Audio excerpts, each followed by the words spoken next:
Hello, everyone. This is Dino Chris from Prehistoric Facts, and this is Prehistoric Facts special episode number 234. We're going to be talking about a prehistoric bird today, and happy Halloween, everybody. This is when this episode is out, and so let's actually get into it. The prehistoric bird that we'll be talking about today is Brontornis. And so here is two artist illustrations of Brontornis. So I will be going into this a little bit in more detail when we get to the more info part. And so here are two different versions of Brontornis. So one on the left here is slightly different compared to the other one. Here on the right, it looks a little bit more fearsome, whereas this one is a little bit more fluffy and fuzzy and might not look as intimidating. But anyway, let's actually get down to some of the basic information here. So, information about Brontornis. The name means thunderbird. Height is 9.2 feet or 2.8 meters. Weight is 700 to 880 pounds. It lived 17.5 to 11.6 million years ago in the Miocene epoch. So this is not during the time of the dinosaurs. This is not the Mesozoic. This is the Cenozoic, the age of mammals.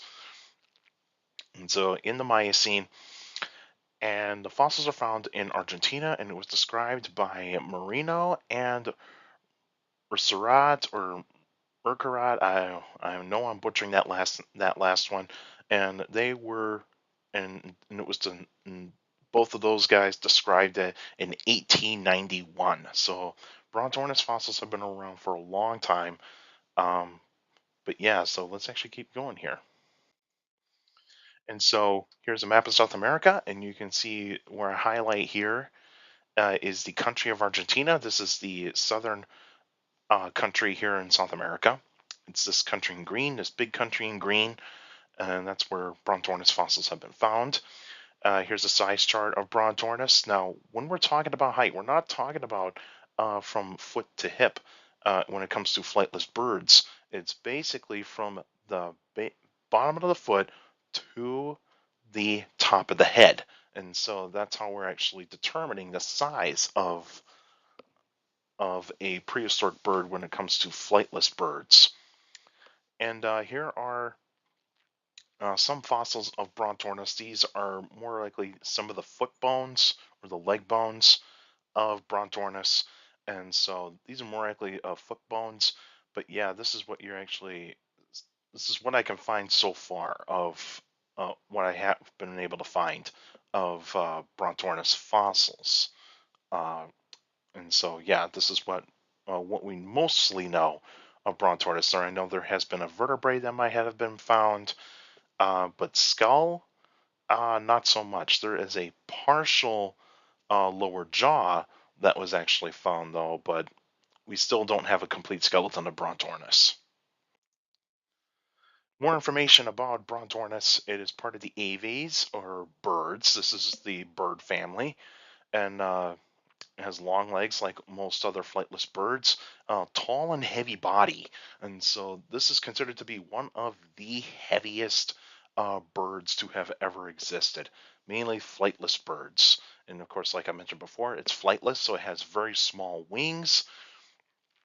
Now, the reason why that I had two different types of pictures for the beginning of this episode was because there is a debate on whether or not this animal is a carnivorous animal or a herbivorous animal. This is a big debate going on in paleontology, especially when it comes to bird paleontology. And when it comes to bird paleontology, this is one of the biggest controversies of whether or not if Brontornis is a part of the forest rockids or the terror birds, which are the carnivorous birds, or does it belong to the herbivorous birds that can be part of the gastornids? And so this would include Gastornis and other types of herbivorous flightless birds from the further into the past.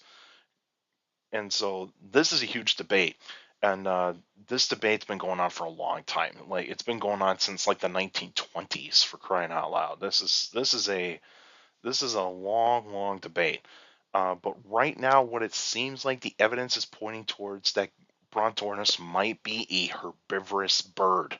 It might be a herbivorous bird because of what some paleontologists are saying is that the lower jaw is not capable of tearing apart meat. It's only used to actually grab and possibly slice up some like fruits and some nuts, those sorts of things. But we don't know yet. We do not know yet the diet of Brontornis. So this is a big debate. The environment in where Brontornis lived in, it would have been warm and humid. There was grassland, semi-deciduous forests, and gallery forests. Now, what gallery forests are, those are actually forests that are kind of, these are like scrubland forests that are actually kind of like sandwiched, kind of like in between like a dry, like in like a small area of a dry environment. And so that's what you get there in semi-deciduous. So it's kind of similar to some deciduous forests, but it's more into like the drier areas of uh, of certain types of environments. But it's mostly grassland, semi-deciduous forests, and gallery forests. So grass, flowers, bunch of trees, uh, ferns, even some like plants that are used to being in drier environments, those sorts of things. And there's plenty of rivers, lakes, and ponds, and other types of animals that have been living around, as insects, amphibians, reptiles, birds or avian dinosaurs, and mammals. And so lots of mammals were actually living in South America during this time.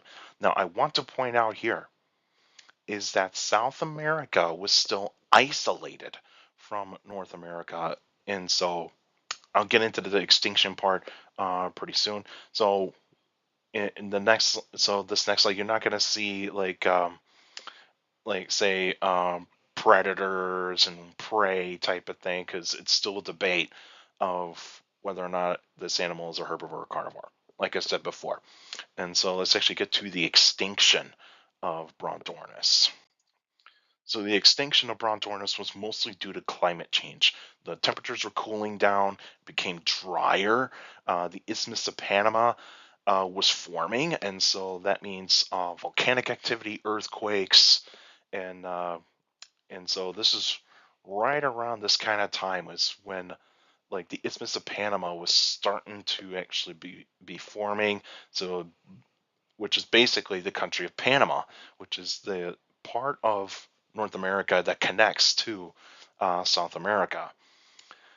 And so the Great Faunal Exchange has not happened yet at that point in time, and so the Isthmus of Panama was still kind of forming in the extinction of Brontornis, and grasslands were becoming more common uh, because of this climate change. And so this was a really big deal because certain types of animals, when that type of environment changes, where like say there's less forests and that animal needs for a forest to actually be able to survive, and there's more grassland, it can't adapt to those types of grass. It can't adapt to the change in environment. And so, yeah, so grasslands were becoming more and more common in Argentina around 11 million years ago.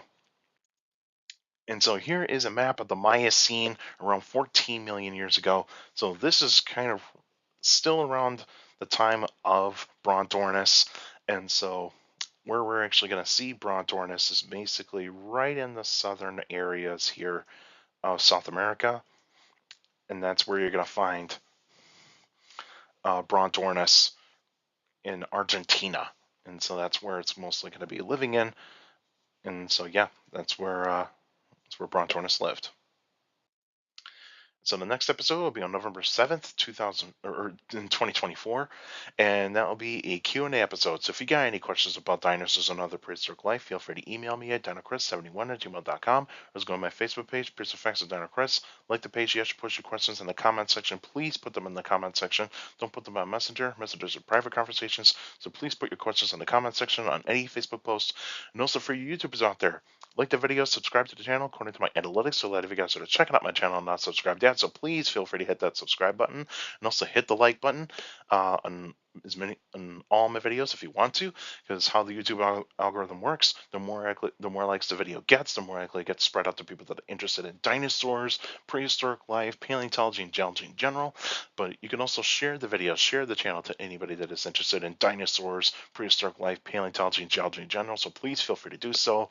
And like I said, hit that subscribe button.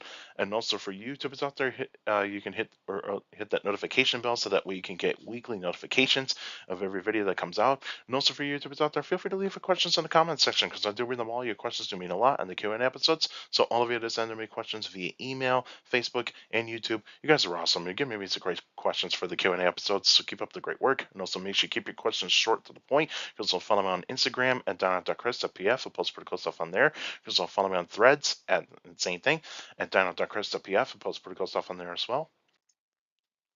Also, take care of people around you. And also for your younger people out there, that makes sure listening to your parents, your teachers, and your guardians. It's the best motivation you could have a good education. It's very important to have a good education. So with a good education, you get a good job in the future.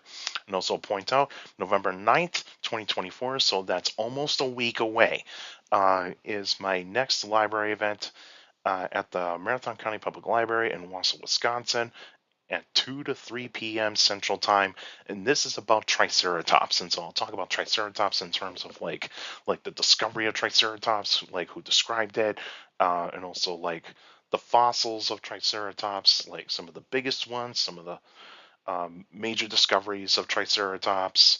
And even like the animals that lived around the time of Triceratops, and of course I'll talk about its extinction. And so, if you're going to be in the Wausau, Wisconsin area on November 9th, feel free to come on down to the Marathon County Public Library in Wausau, Wisconsin, 2 to 3 p.m. Central Time. That's the time of the event. So please, if you can make it down there, that'll be great. You can learn about Triceratops and also come and say hi. That'll be awesome to see some of you that are going to make it. And that's it for now. Now, I'll see you guys next time.